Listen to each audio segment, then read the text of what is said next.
der polizeilichen Kriminalstatistik 2024. Meinen Beamtinnen und Beamten, wenn ich das so sagen darf, wir Hessen neigen dazu, diese Vereinnahmung zu formulieren. Es gilt natürlich insbesondere für die Beamtinnen und Beamten des Bundeskriminalamtes, aber auch für die Bundespolizei.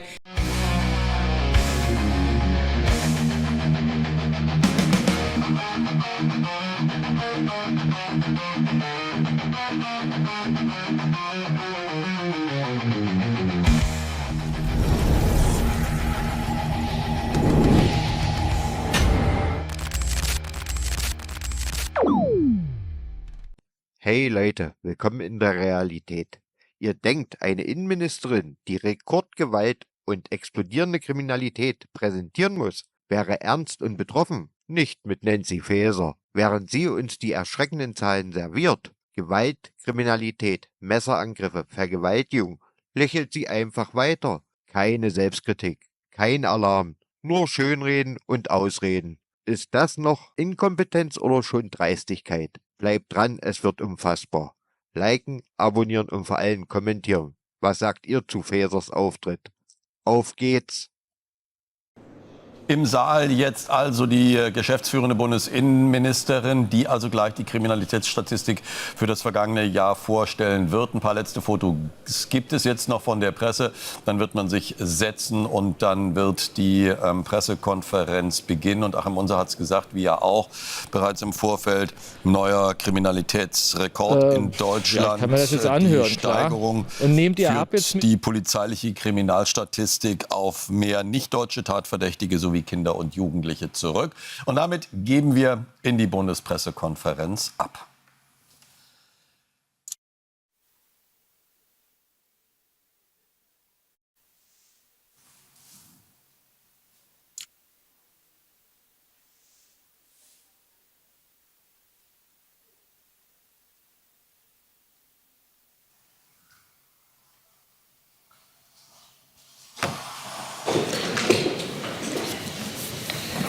Einen schönen guten Morgen, meine Damen und Herren, liebe Kolleginnen und Kollegen. Herzlich willkommen in der Bundespressekonferenz. Es geht um die Vorstellung der polizeilichen Kriminalstatistik 2024. Ich darf herzlich begrüßen die Bundesministerin des Inneren und für Heimat, Nancy Faeser. Holger Münch ist da, Präsident des Bundeskriminalamtes, sowie der Senator für Inneres aus Bremen, Ulrich Meurer, derzeit Vorsitzender der IMK. Dann, Frau Ministerin, bitteschön. Ganz herzlichen Dank, Frau Welti, erneut für die Gastfreundschaft in der Bundespressekonferenz. Meine sehr geehrten Damen und Herren, wir stellen Ihnen heute die polizeiliche Kriminalitätsstatistik aus dem Jahr 2024 vor. Im vergangenen Jahr wurden fast 5,84 Millionen Straftaten erfasst. Im Vergleich zu 2023 ist das ein Rückgang von 1,7%. Aber der Rückgang der polizeilich registrierten Straftaten ist im Wesentlichen auf teilweise Cannabis-Legalisierung zurückzuführen. Rechnet man die mit Cannabis-Anbau und Besitz verbundenen Straftaten raus, sind wir ungefähr mit den Zahlen auf dem Niveau von 2023. Das kann uns also nicht beruhigen, denn wenn wir uns vor allen Dingen die Zahlen zur Gewaltkriminalität ansehen, stellen wir einen weiteren Anstieg um 1,5% auf ca. 217.000 Fälle im vergangenen Jahr fest. Jeden Tag verzeichnet die Polizei rund 600 Gewaltdelikte. Das sind Vergewaltigungen, Raub, schwere und gefährliche Körperverletzungen und auch Tötungsdelikte. Und leider steigen bei der Gewaltkriminalität weiter die Zahlen tatverdächtiger Kinder um immerhin 11,3% und Jugendlicher, da sind es immerhin noch 3,8% Steigerung. Erfreulich ist nur, dass insgesamt bei allen Delikten die Zahl der tatverdächtigen Kinder um 2,3% und bei Jugendlichen immerhin um fast 7% zurückgehen. Das ist die erfreuliche Nachricht, wenn man sie im Gesamtkontext betrachtet. Meine Damen und Herren, ich möchte vor allen Dingen auf die Gewalt gegen Frauen heute eingehen. Besonders besorgniserregend ist nämlich die Zunahme bei Vergewaltigungen, sexueller Nötigung und bei sexuellen Übergriffen um 9,3%. Diese Zahlen müssen weitere Konsequenzen haben. Sie wissen, dass mir das Thema Gewalt gegen Frauen besonders wichtig ist. Wir brauchen ein stärkeres Schutz- und Hilfesystem für Frauen. Wir brauchen aber auch eine effektive Strafverfolgung der Täter.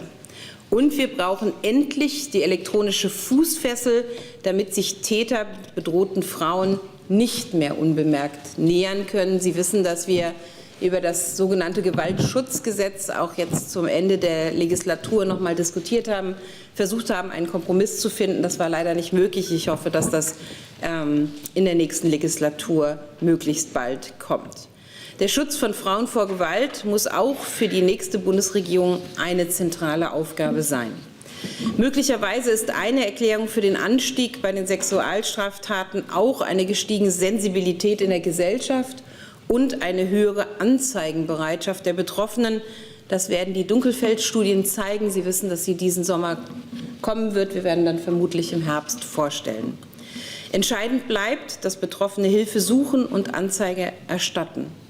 Keine Frau muss sich dafür schämen, Opfer von Gewalt geworden zu sein. Die Schuld liegt immer beim Täter, niemals beim Opfer. Ich bin daher sehr froh, dass das Gewalthilfegesetz kürzlich noch von Bundestag und Bundesrat beschlossen wurde. Es ist ein Meilenstein für den Schutz von Frauen. Da geht es vor allen Dingen auch um die Gewährleistung ausreichender Schutzräume, das heißt Frauenhäuser für Frauen.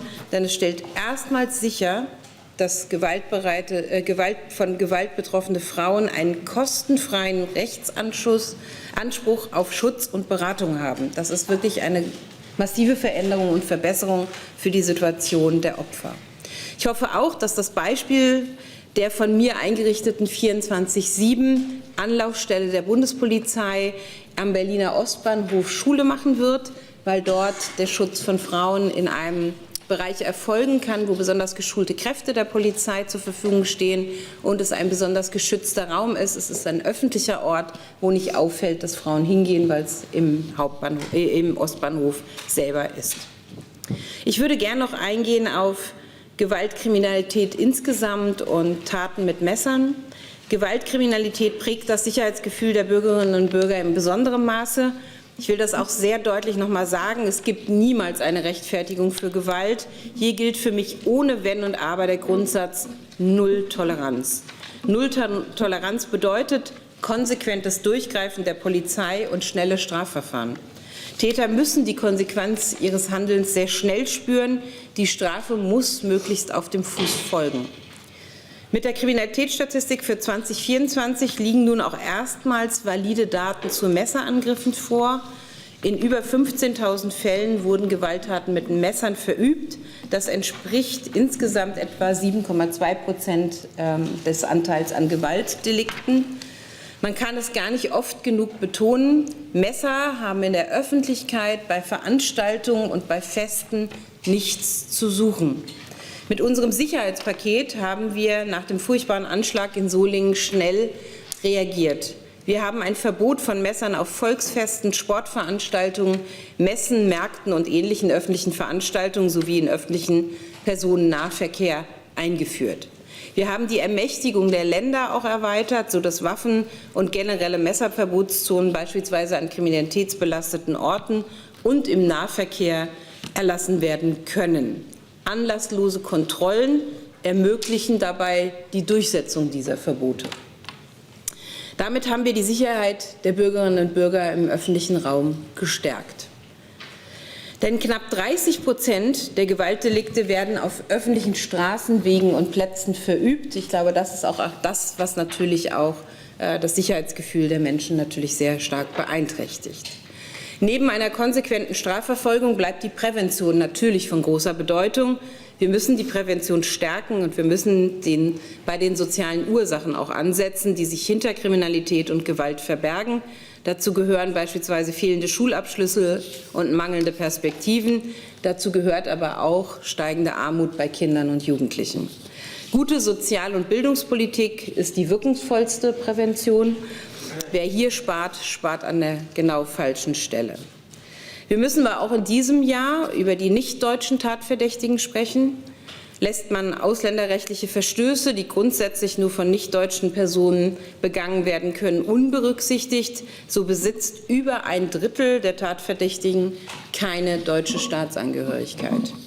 Darüber muss man reden, ohne Scheu, aber auch, und das betone ich noch mal sehr, ohne Ressentiments zu schüren. Auch hier kann es Ursachen geben, aber ich sage ganz deutlich, es gibt keinerlei Rechtfertigung oder Entschuldigung für Gewalt.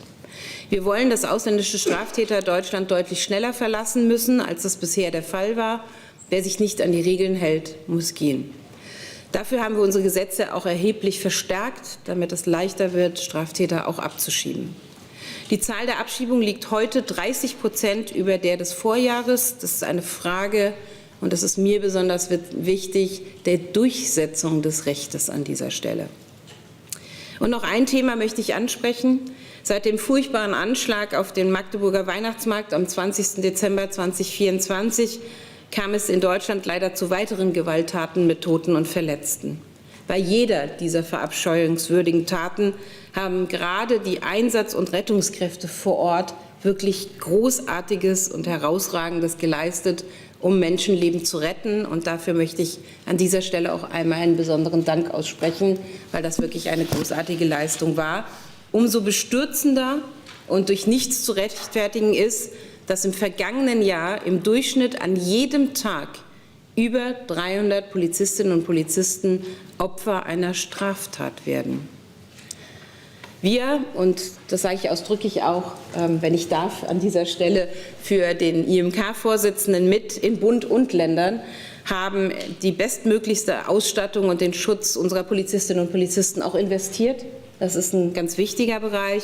Und dazu gehören auch bei uns auf der Bundesebene, dass wir auch für mehr Personal gesorgt haben. Jedes Jahr 1000 Bundespolizistinnen und Bundespolizisten mehr.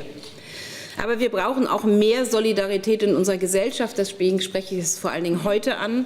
Gewalt gegen Polizei und Rettungskräfte geht uns alle an und darf niemanden in unserer Gesellschaft gleichgültig sein.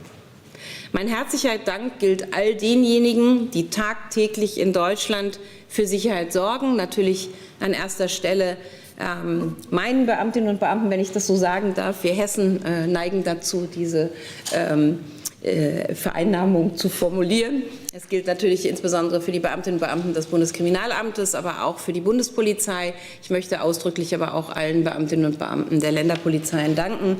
Ich bedanke mich auch für die großartige Zusammenarbeit zwischen Bund und Land und darf